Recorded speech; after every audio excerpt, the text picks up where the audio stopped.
अस्सलाम वालेकुम जी, कैसे हैं सब लोग? उम्मीद करती हूँ कि सब लोग ठीक होंगे और अपने घरों में खैर व आफ़ियत से अच्छी ज़िंदगी बसर कर रहे होंगे। जब इंसान अपने रिश्तेदारों से बड़े अरसे के बाद मिलता है ना, तो उसको वो पुराना अच्छा वक़्त बहुत याद आता है जो एक साथ अच्छा गुज़ारा था, खुशी से गुज़ारा था और उस टाइम को हम यूँ समझते थे कि ये वक़्त कभी नहीं गुज़रेगा और हमेशा हमारी ज़िंदगी ऐसे ही खुशियों भरी गुज़रेगी। मगर वक़्त की एक बात है कि जो वक़्त है ना, वो बदलता रहता है, गुज़र जाता है। किसी बादशाह ने अपने वज़ीर को कहा था कि मेरे लिए कोई एक ऐसा फ़िक्रा लिखवा के लाओ जो मैं गमी में देखूं तो उसको देख के परेशान हो जाऊं और मैं खुशी में देखूं तो उसको देख के मैं खुश हो जाऊं। तो उसने अपने बादशाह के लिए वो लफ्ज़ लिखवा के लाया था, वो जो फ़िक्रा था वो लिखवा के लाया था जिसमें लिखा हुआ था कि ये वक्त भी गुज़र जाएगा। तो वक्त हमेशा गुज़र जाता है और वाक़ई ही जब इंसान सोचता है ना कि ये जो वक्त है ये यहाँ पे ही ठहरा रहेगा, तो ठहरा नहीं रहता, वक्त गुज़र जाता है। लेकिन गुज़रे वक्त की जो यादें हैं वो कभी तल्ख़ बन के आपके सामने आती हैं, कभी खुशगवार बन के आपके सामने आती हैं। आज चिकन बना रही थी, चिकन बनाते-बनाते सोचा थोड़ी आप लोगों के साथ बातें भी करूं और आप लोगों को रेसिपी भी नज़र आ जाएगी कि मैं किस तरह से बना रही हूँ। माँ-बाप जो है ना वो अपने बच्चों की ख्वाहिशात पूरी करने के लिए, अपने बच्चों की जो ज़रूरियात हैं उनको पूरा करने के लिए हर मुमकिन कोशिश करते हैं। लेकिन उसके साथ-साथ वो ये भी कोशिश करते हैं कि बच्चों की जो लग्ज़रीज़ हैं, जो उनकी ख्वाहिशात हैं वो उनकी ज़ुबान से निकलने से पहले पूरी हो जाए। कभी-कभी मैं सोचती हूँ कि माँ-बाप की जो मोहब्बत है ना, वो एक आर्टिस्ट की तरह है।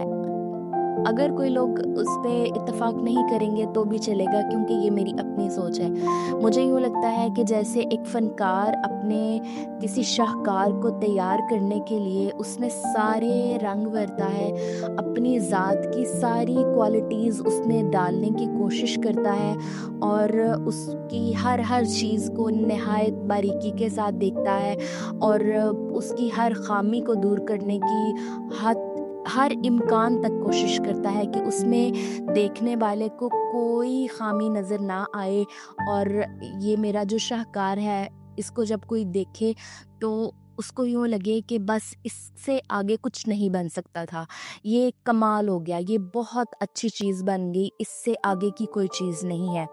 माँ-बाप जब अपने बच्चों की परवरिश करते हैं तो मुझे यूँ लगता है कि वो इसी चीज़ को मद्देनज़र रखते हैं।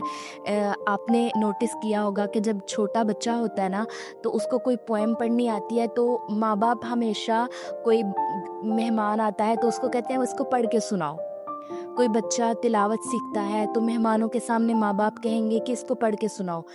और मेरी नज़र में वो ये थॉट होती है कि अगला बंदा इसको सराहे,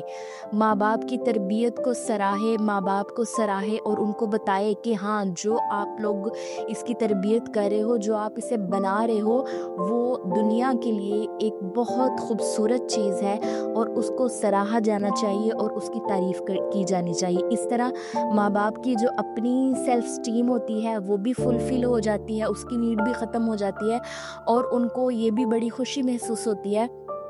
कि उन्होंने क्या चीज़ बनाई। ये बिल्कुल वैसी ही मिसाल है कि जैसे अल्लाह ताला ने इंसान को जब पैदा किया ना, तो अल्लाह ताला ने कहा कि मैंने इंसान को खूबसूरत तरीन शक्ल में पैदा किया, उसने हमें शाहकार ही बनाया। लेकिन जब हम इसका दूसरा पहलू देखते हैं ना, तो हमारे लोग क्या करते हैं? हमारे लोग ये करते हैं कि जो माँ-बाप ने वो एक खूबसूरत मूरत तैयार की होती है, अपनी तरफ से उसमें 100% डाला होता है। जब वो मूरत, जब वो खूबसूरती, जब वो शाहकार लोगों के हाथ में जाता है, तो लोग उसको तोड़-मरोड़ के उसको, उसमें से नुक्स निकालते हैं, उसकी चीज़ें ख़राब करते हैं और फिर आपको ना सिर्फ़ ये बावर करवाया जाता है बल्कि बिठा के आपको सुनाया जाता है कि ये जो आपने चीज़ बनाई थी, ये जो आपने, आसान लफ्ज़ों में बताती हूँ कि ये बताया जाता है कि जो आपने तरबियत की थी ना, उसमें ये खामियाँ हैं। اور آپ یہ سوچیں کہ اس وقت ان ماں باپ کے دل پہ کیا گزرتی ہوگی کہ جب وہ اپنی ایک خاندان کی نا ایک بڑی سمجھدار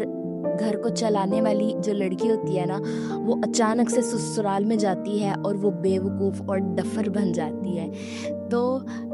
جب آپ کسی کی تربیت پہ انگلی اٹھاتے ہیں، کسی کے بارے میں غلط سوچتے ہیں، تو یہ تو سوچنا چاہیے کہ کسی نے کتنی محنت کی ہے، کسی نے کتنا پیارا بنایا ہے۔ ہم ایون جب ایک ڈریس لینے جاتے ہیں نا، تو ہم اس کی باریکی سے اس کو نوٹس کرتے ہیں اور پھر بنانے والے کی تعریف بھی کرتے ہیں اور بنانے والے کے نقص بھی گنواتے ہیں، لیکن ہم میں سے کبھی بھی کسی نے یہ نہیں سوچا کہ جس نے یہ بنایا ہے اس نے کتنی محنت کی ہوگی۔ بعض اوقات کھانا بہت اچھا بنتا ہے اور سب لوگ تعریف کر رہے ہوتے ہیں، لیکن کوئی ایک بندہ اٹھ کے بیچ میں کہتا نمک تیز ہے۔ تو کیا ہی ہو جائے کہ وہ جس ایک بندے کو نمک تیز لگ رہا ہے وہ بیٹھ کے کہے کہ چلو کوئی بات نہیں، سب تعریف کر رہے ہیں، اس سے اس کا دل خوش ہو جائے گا، اور اس کے دل کو خوش ہونے دیا جائے اور پھر اس کو اتنا ہی اچھا کریڈٹ دیا جائے جتنا کہ دوسرے دے رہے ہیں، تاکہ کسی کی محنت ضائع نہ ہو۔ چھوٹی سی بات ہے، اس کو سمجھنے کی ضرورت ہے کہ اگر کسی بھی چیز میں نقص نکالنے لگیں گے نا تو 100 نقص نکل آئیں گے، لیکن اگر ہم کسی کی تعریف کریں گے تو بنانے والے کو خوشی ہوگی، کھانے والے کو خوشی ہوگی، رہنے سہنے والوں کو خوشی ہوگی، اور کسی کا دل خوش کرنے سے جو اللہ پاک کی